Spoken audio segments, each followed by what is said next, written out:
welcome back again. Gawin na natin ang inyong love reading for the month of March 2024. Current energy check-in to for the month of March and maaaring mag-resonate on to the next 3 to 6 months. Okay? Remember, no collective reading to, and it may resonate to some of you and it may not resonate to some of you. Okay? Dahil hindi to personal reading. And I hope that dun sa mga hindi naka-resonate, I will tap into your energy next month reading. Who knows, right? So, simulan na natin, Taurus, ang inyong love reading. So, simulan na natin, Taurus, ang inyong love reading sa buwan ng March 2024 on to the next 3 to 6 months. Kukuha tayo ng 5 baraha and then later on, i-clarify natin para makuha natin yung buong narrative ng inyong love spread reading for whoever will resonate on this collective Taurus. Okay? Okay, simulan na natin. Ang first card mo, Taurus, meron tayong Strength card, Major Arcana, Leo energy. And then, meron kang Major Arcana, the Star. Okay? Medyo watery energy naman yan. And then, meron tayong 10 of Pentacles. Okay? Interesting, no? Kasi kanina, dun sa position 3 manifestation mo, meron dong the future. Like I said, long term. So, 10 of Pentacles represent long term things in our life. And then, at position 4, nandyan ang Knight of Swords, Libra, Aquarius, Gemini energy. And fifth card, nandiyan naman ang 9 of Swords. So, Knight and 9 of Swords. Alright, okay. So, tingnan muna natin yung mga cards mo, Taurus, from the get-go. Okay? So, may situation or connection na medyo na-stress tayo, no? Hindi tayo makatulog, masyado natin iniisip, lalo na bago tayo matulog sa gabi. Okay? May mga anxiety and worries tayo about the person and the connection. Okay, it could also be dahil dun sa information or news na nalaman mo, maaring dumating. Okay, so manage your expectations. Okay, and make sure lang na pag nakaka-receive tayo ng mga news or information about this person or communication, no, try natin to just find your balance, no, kasi I think medyo na-stress tayo or a bit stretched pagdating sa mga sa connection na to at sa mga the way we communicate sa kanila. Could be you or them, Taurus, okay?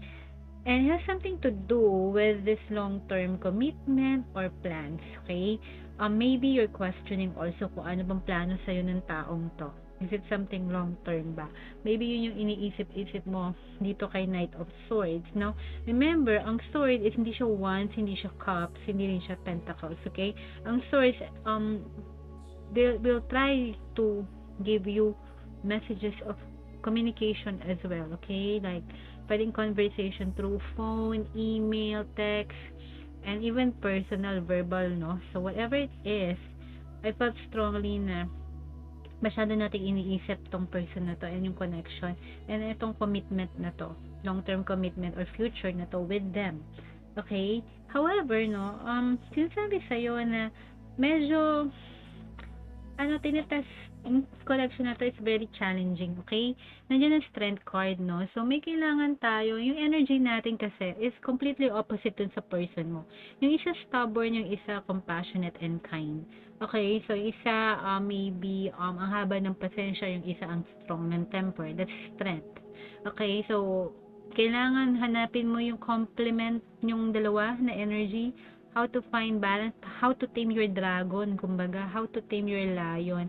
Ito yung Beauty and the Beast card. Completely opposite. Though, sabihin natin, nandoon yung parang hindi natin kailangang mag-let go, basta-basta dito sa connection na to. Yun yung energy na nararamdaman ko, no? And, masyado ka na rin sabihin natin nasaktan dito, no? So, it's about time siguro na kung makikita mo tong star, no? Very watery energy, nag-blend siya ng mga elements and water. So, like I said, no? I-manage mo expectation mo, the way you communicate with this person, no? Kung nasasaktan ka, learn to move away muna or take a break from them. Yan ang star, no? Heal. Okay? Kasi hindi pwede na we take in so much, no? We can only take a limit, no? We cannot take in so much, no? May sabihin natin, we have limits as well on gaano karami yung kaya natin pwedeng tanggapin ng mga salita, ng mga communication na maaring nagbibigay sa atin ng worry and anxiety, no? Kung toxic ang conversation na to with them, might as well, medyo lumayo muna tayo. Okay? Now, clarify natin siya para makuha natin yung buong narrative. Okay? Clarify natin isa-isa yung mga cards na to para sa ating Taurus. Collective love reading to for whoever will resonate on this. Okay? Collective reading to, guys. Hindi to personal reading. Okay? Now, clarify yung strength card. Nandyan si Divine Wisdom. Okay. And then, ang yung star, nandyan ang illusion. You see? Ang Ten of Pentacles, nandyan na naman si communion. Okay? So, yung kailangan mo to ibigay sa sarili mo at sa ibang tao, diba? So, lumabas siya, nandun siya sa position number 5 mo. Kanina sa general life, maaaring may kinalaman yun sa love reading mo. Nandyan, kinlarify ang Ten of Pentacles. Ang Knight of Swords, nandyan na naman si Artemis, ang focus. Okay? Sa new beginnings mo to. Okay, itong si Knight of Swords. Okay, kanina lumabas to sa new beginnings mo. Maaaring related siya sa love story mo. And then, yung Nine of Swords mo, nandiyan ang humor. See? Ang sinasabi dito, take things lightheartedly, no? Instead na magpaka-stress ka dyan, find humor at it. Huwag natin masyadong seryosohin yung mga sinasabi ng taong to. Magseryoso lang tayo kung binigyan ka na ng commitment, diba? But as of now, kung hindi niya kaya yun, then why take them seriously?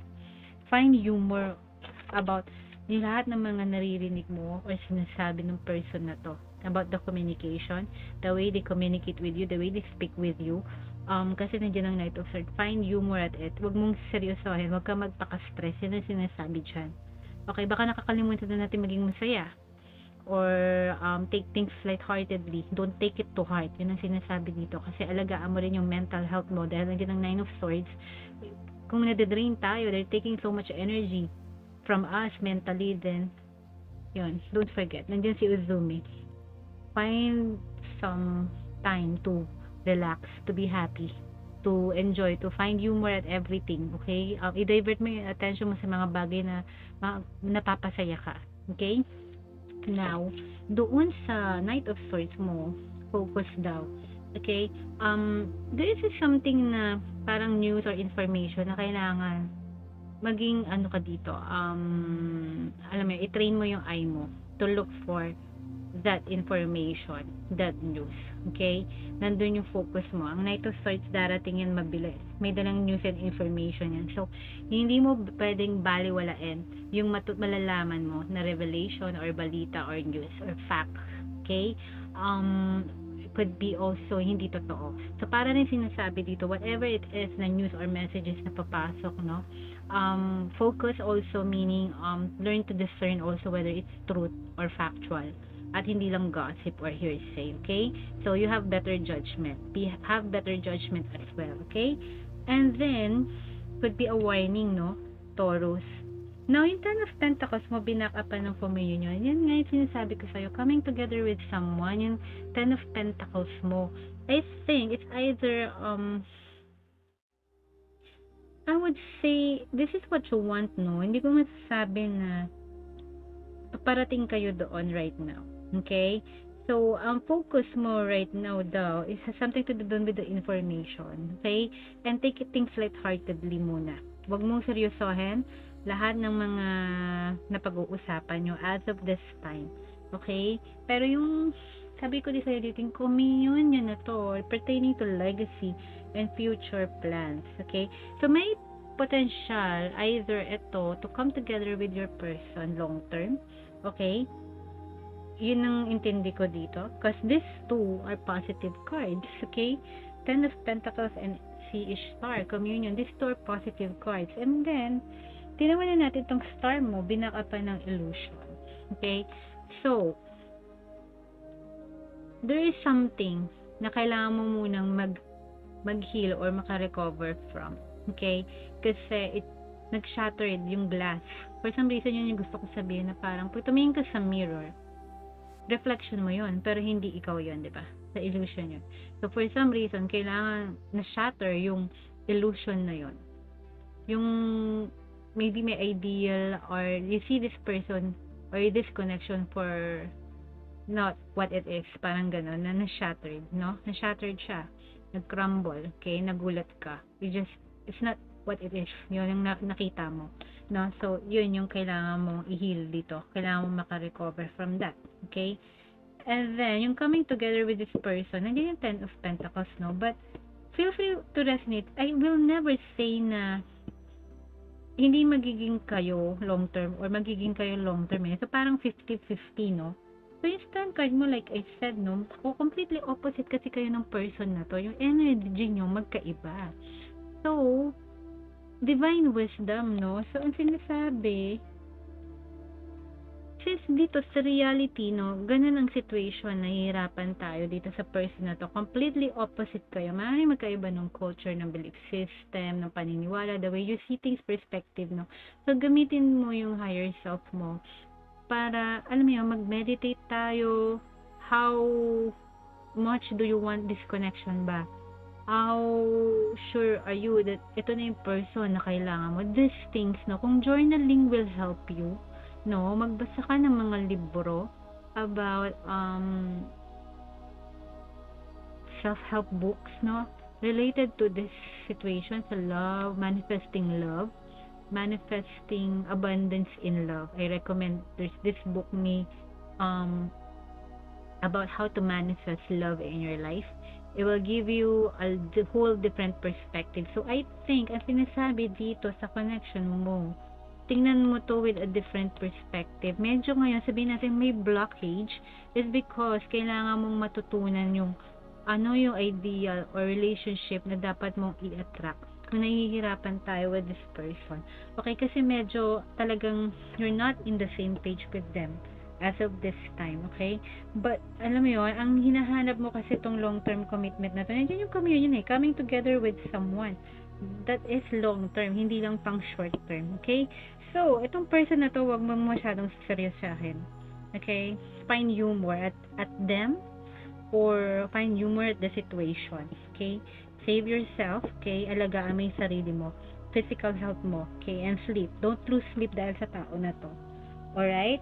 So, sana nag-resonate tong love reading mo sa'yo, Taurus, and I'll see you guys on your next month reading, okay? Kung for those who never resonate with this, it's okay. I will tap into your energy next time. So, take care, Taurus. God bless. Mahal ko kayo. Bye!